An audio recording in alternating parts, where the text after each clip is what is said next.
les causes interruptives du délai de recours contentieux.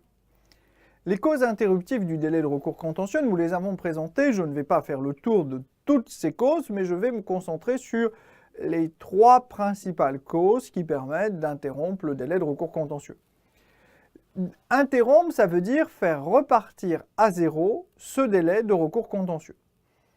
Ces causes qui permettent de faire recourir à zéro le délai de recours contentieux sont d'une part l'exercice du RAF.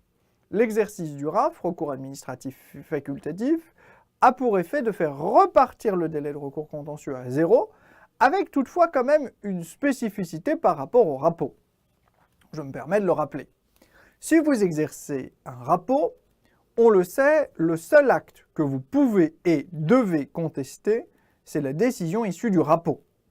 Et donc, on peut se dire que l'exercice du RAPO ne présente pas d'intérêt pour l'interruption du délai de recours contentieux. C'est-à-dire, si vous voyez que vous êtes face à un RAPO et que vous vous dites « Tiens, est-ce qu'on est encore dans le délai pour contester la décision initiale ?»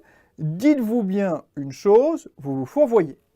C'est pour ça que dans les vidéos, sur la première condition de recevabilité, c'est-à-dire la règle de la décision administrative préalable, j'ai bien indiqué que s'il y avait un RAPO, le seul acte que vous devez contester, c'est la décision issue du RAPO.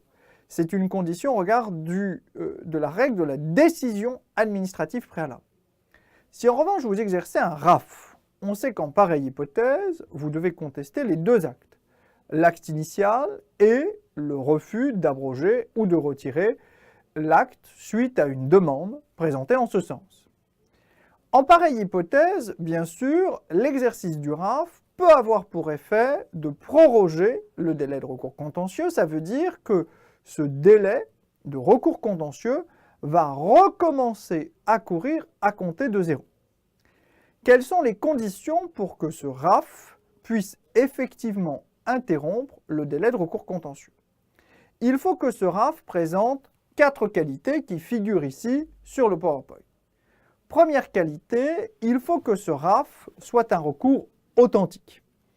Authentique, ça veut dire que le requérant ne s'est pas borné à avoir une demande d'explication sur la décision initiale. J'aimerais savoir pourquoi on m'a retiré 2 points parce que je ne comprends pas. Mais le requérant a bien cherché à obtenir une modification de l'acte initial. Typiquement, abrogation, retrait, réformation. Monsieur le préfet, j'attire votre attention sur le fait que je ne roulais pas si vite que ça, ou je n'aurais dû perdre qu'un seul point. Je vous prie en conséquence de bien vouloir me rendre le point que vous m'avez enlevé de trop. Ok. Vous voyez bien qu'il faut que ça soit une véritable demande. Sinon, bien sûr, ce n'est pas considéré comme un recours administratif, ça n'a pas pour effet de proroger le délai de recours contentieux, donc sans doute que vous serez frappé par la forclusion, en tout cas si vous restez sur le champ du REP. Il faut que ce recours soit ensuite initial. Ça veut dire quoi? Ça veut dire que ce recours administratif, qui peut être encore une fois gracieux ou hiérarchique, n'aura pour effet de proroger le délai de recours contentieux qu'une seule fois. Ce qui signifie très concrètement que si votre cheminement va consister par exemple à faire d'abord un recours administratif gracieux, puis ensuite un recours administratif hiérarchique, alors l'enchaînement ici ne vous permettra pas d'interrompre 2 fois le délai de recours contentieux, mais qu'une seule fois, dans mon hypothèse, le gracieux. Mais j'insiste bien, si vous aviez fait le hiérarchique puis le gracieux, ce serait le hiérarchique qui aurait interrompu le délai. Ce qui veut donc dire que la 3e décision, qui pourrait être contestée, elle, n'aurait pas eu pour effet de changer quelque chose sur le délai pour contester la décision initiale de retrait de points. 3e condition, il faut que ce recours administratif facultatif ait lui-même été exercé dans le délai de recours contentieux. Dans le délai de recours contentieux, ça signifie quoi? Ça signifie si le délai est un délai de 2 mois francs, dans ce délai de 2 mois francs. C'est un élément intéressant puisque si vous êtes hors délai, il n'y a pas de prorogation. Enfin, dernier élément, qui a été précisé lui aussi par la jurisprudence, il faut qu'on retrouve, vous avez bien compris que là, sur ces questions, sur le délai, de façon à ne pas me disperser, sauf les grosses jurisprudences, je renvoie plutôt au fascicule, j'essaie de montrer comment on le fait dans le cas pratique, il faut que ceci soit rédigé en français. Rédigé en français, pourquoi? Parce que, bien sûr, la République ne connaît que la langue française et on ne voudrait pas que n'importe quel acte puisse proroger le délai de recours contentieux. L'effet du recours administratif, c'est quoi? C'est que si les 4 conditions ont été réunies, alors bien sûr, le délai de recours contentieux va recommencer à courir à compter de 0. J'attire votre attention sur une petite subtilité que les étudiants ne voient pas forcément. Imaginons que la décision de retrait de points ait été prise le 14 janvier, et puis que le 15 février, on fasse le choix de faire un RAF, qui soit rejeté par une décision express je ne sais pas, le 20 mars. Et que vous décidiez de saisir le juge administratif, par exemple, le 1er avril, histoire de lui faire une bonne blague. Vous voyez que vous avez 2 actes à contester, la décision du 20 mars, la décision du 14 janvier. Bien sûr, il ne se pose aucune difficulté au regard du délai de recours contentieux pour la contestation de la décision du 20 mars, puisque nous sommes le 1er avril. Vous ne ferez pas un syllogisme ici pour dire qu'on est dans le délai de recours contentieux. En revanche, vous le voyez bien, sur la décision du 14 janvier, le délai de recours contentieux arrivait à échéance le 15 mars. C'est pour elle que vous auriez ici une difficulté puisque vous voulez introduire votre recours le 1er avril.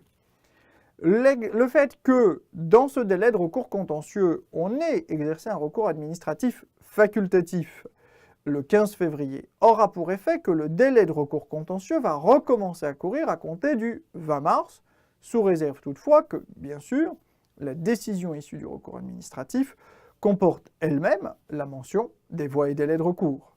Ce qui veut donc dire que le 20 mars, le délai repart à 0, non mon hypothèse, pour 2 mois francs, c'est-à-dire jusqu'au 21 mai. Excusez-moi. Bref, on le comprend, ici, l'exercice du recours administratif dans le délai de recours contentieux, pourvu qu'il soit authentique initial et rédigé en français, permettra d'allonger le délai de recours contentieux tout en préservant cette volonté d'une résolution administrative, entre guillemets amiable, du contentieux. Ça, c'est pour l'exercice du RAF. Maintenant, pour deuxième cause qui peut permettre d'interrompre le délai du recours contentieux, c'est la saisine d'une juridiction incompétente. La saisine d'une juridiction incompétente va interrompre le délai de recours contentieux sous certaines conditions. Les conditions sont bien sûr la première condition que j'ai mentionnée ici, et je vais insister sur les autres par ailleurs, mais l'idée clé, puisqu'on est en matière de délai, c'est que la saisine de la juridiction incompétente doit avoir été réalisée dans le délai de recours contentieux. Qu'on s'entende bien, le délai de recours contentieux qui aurait été applicable devant la juridiction administrative. Ce qui veut dire que si le délai était par exemple un délai de 2 mois francs, alors vous devrez avoir saisi ce juge dans le délai de 2 mois francs. Cela peut apparaître comme un petit peu surprenant puisque, on le sait, si le justiciable est convaincu que c'est en réalité la juridiction civile qui est compétente, il peut être porté à penser que c'est le délai du juge civil qui s'applique, ce qui sont souvent, il faut bien le dire, des délais extrêmement longs, sauf à être frappé par la prescription, etc. Or, le juge administratif oppose ici le délai de recours contentieux qui est un délai de droit commun. Cela tient en réalité au délai de recours contentieux, c'est-à-dire le délai de droit commun le plus souvent, un délai de 2 mois francs. Cela tient en réalité à une volonté du juge administratif d'éviter un mécanisme de contournement. En effet, un justiciable qui serait frappé de forclusion et qui s'en rendrait compte pourrait tout à fait être tenté d'aller saisir une juridiction civile incompétente, ce qui aurait pour effet de proroger le délai de recours contentieux jusqu'à la décision d'incompétence, ce qui permettrait alors une saisine, pour ainsi dire, à l'infini de la juridiction administrative. Pour éviter cela, la saisine d'une juridiction incompétente ne prorogera le délai de recours contentieux que si cette saisine a elle-même été réalisée dans le délai de recours contentieux applicable devant la juridiction administrative. Il faut préciser ici que, naturellement, la saisine d'une juridiction incompétente n'aura pour effet de proroger le délai de recours contentieux qu'en cas d'identité du litige. Identité des parties, identité de l'objet, identité des demandes qui sont formulées. Naturellement, un litige différent ne pourrait pas être considéré comme prorogeant ce délai. Comment est-ce que l'on traite alors l'exercice d'un recours devant une juridiction incompétente pour proroger le délai de recours contentieux? Ici, je crois qu'il faut bien distinguer deux choses. Si vous saisissez une juridiction administrative incompétente, le CJA vous le dit assez simplement. Si vous saisissez une juridiction administrative générale incompétente, TA ou cour administrative d'appel, par exemple parce que cette juridiction est territorialement incompétente, la juridiction administrative incompétente doit réorienter la demande vers le TA territorialement compétent. Cela signifie donc que, techniquement, le délai de recours contentieux devrait recommencer à courir à compter du moment où le TA vous aura renvoyé vers le bon TA. Ce n'est pas tout à fait neutre, puisque vous allez me dire, mais de toute façon, on s'en fiche, puisque je suis désormais devant le bon TA. Oui, mais ce n'est pas si neutre que ça, car on le sait, il y a également le jeu de la jurisprudence société-intercopie, le débat sur la cristallisation du recours contentieux. Du débat contentieux, excusez-moi. On le voit bien ici. En réalité, la saisine d'une juridiction incompétente a pour effet de refaire courir le délai à compter de la réorientation de la demande, ce qui a pour effet de faire courir le délai pour la jurisprudence intercopie. Si vous avez saisi une juridiction incompétente, typiquement vous avez saisi le TGI, parce que vous pensiez par exemple que le recours était un RPC, un recours indemnitaire en cas de faute de service ou de faute personnelle, en cas de faute personnelle, pardon, et non pas de faute de service. Et finalement, le TGI vous dit non, il n'y a qu'une faute de service. Dans ce cas-là, le délai de recours contentieux recommencera à courir à compter de la décision d'incompétence rendue par la juridiction civile. Ce qui permettra alors aux parties de saisir dans le délai de recours contentieux, qui aura recommencé à courir, la juridiction administrative territorialement compétente.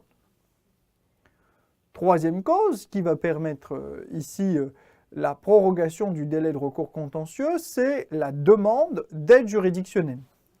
Bien sûr, la demande d'aide juridictionnelle n'aura pour effet de proroger le délai de recours contentieux que si elle-même a été introduite dans le délai de recours contentieux. Il faut que cette demande soit en lien avec l'objet du litige et il faut bien sûr que cette demande ne soit pas totalement délirante. Il y a un certain nombre de conditions à vérifier. Nous faisons une vidéo spécifique sur cette question de l'aide juridictionnelle. Quels sont les effets alors? En cas de présentation d'une demande d'aide juridictionnelle, naturellement, le délai de recours contentieux recommencera à courir à compter de la décision statuant sur la demande d'aide juridictionnelle. Pourvu bien sûr que cette demande ait été présentée dans le délai de recours contentieux. Bon courage à vous pour votre préparation.